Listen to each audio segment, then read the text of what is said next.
बाबा सिद्दीकी की हत्या से दहल गई मुंबई। एक के बाद एक 3 गोलियां चली और एनसीपी लीडर बाबा सिद्दीकी की हत्या कर दी गई।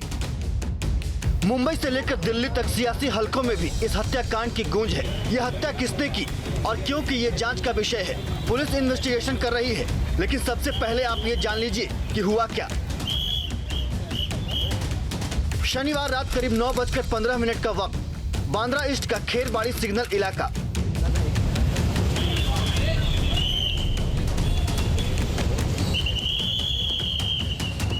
मुंबई के इस इलाके में बाबा सिद्दीकी अपने बेटे जिशान सिद्दीकी के दफ्तर के बाहर विजयदशमी के मौके पर पटाखे फोड़ रहे थे।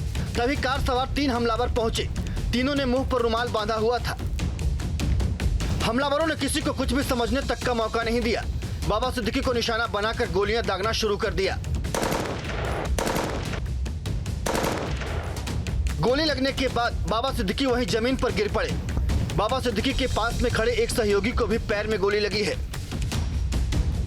एक गोली बाबा सिद्दीकी के पेट में लगी तो दूसरी गोली से सीना छलनी हो गया। गोलियां 9mm की पिस्टल से चलाई गई थी।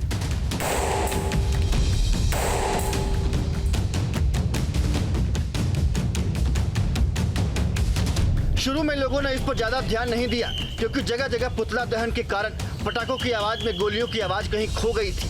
जैसे ही कुछ लोगों को एहसास हुआ कि गोलीबारी हुई है, बाबा सिद्दीकी को तुरंत लीलावती अस्पताल में भर्ती कराया गया, जहां उन्हें मृत घोषित कर दिया गया।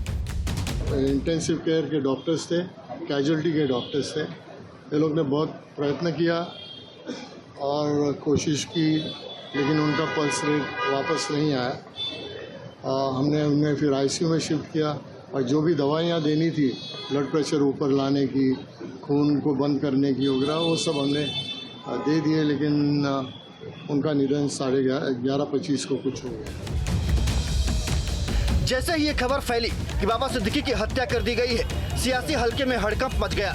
बॉलीवुड के तमाम जानी मानी हस्तियां लीलावती अस्पताल पहुंचने लगे।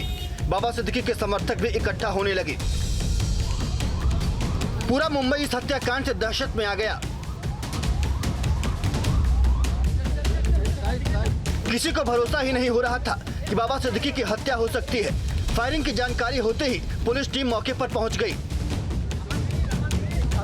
पुलिस ने 2 शूटर को गिरफ्तार कर लिया, लेकिन एक शूटर भागने में कामयाब हो गया, जिसकी तलाश की जा रही है। हत्या के बाद पुलिस जांच में जुटी है। पूरे मामले की जांच मुंबई क्राइम ब्रांच को सौंप दी गई है। फॉरेंसिक की टीम ने घटनास्थल से सबूत भी जुटा लिए हैं।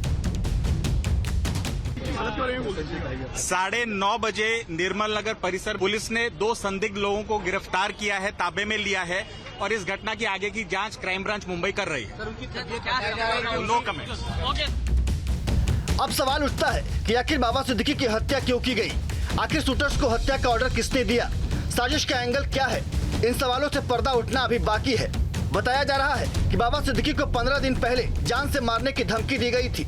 जांच में पता चला है कि हमलावर यूपी और हरियाणा के रहने वाले हैं। बाबा सिद्दीकी, इन पर जानलेवा हमला हुआ था। दुर्भाग्य से उनमें उनकी मृत्यु हुई है और इसमें 2 आरोपी अरेस्ट है, एक आरोपी फरार है। ये दोनों, एक हरियाणा और उत्तर प्रदेश का है। तीसरा आरोपी की जो फरार है, उसको पकड़ने के लिए पूरी पुलिस की टीम क्राइम ब्रांच काम कर रही है और उसको जल्दी पकड़ा जाएगा और ये तीनों के ऊपर कड़ी कार्रवाई हो जाएगी। फिलहाल पुलिस हर एंगल से हत्या की जांच कर रही है। मुंबई पुलिस ने सुपारी किलिंग की आशंका से भी इनकार नहीं किया है। महाराष्ट्र विधानसभा चुनाव में बाबा सिद्दीकी को अजित पवार के प्रमुख रणनीतिकार के तौर पर देखा जा रहा था। ऐसे में महाराष्ट्र में चुनाव से ठीक पहले उनकी हत्या ने कई सवाल भी खड़े कर दिए हैं। Team news nation. News nation अब व्हाट्सएप पर खबरों के ताजा अपडेट के लिए न्यूज नेशन के इस QR कोड को स्कैन करें।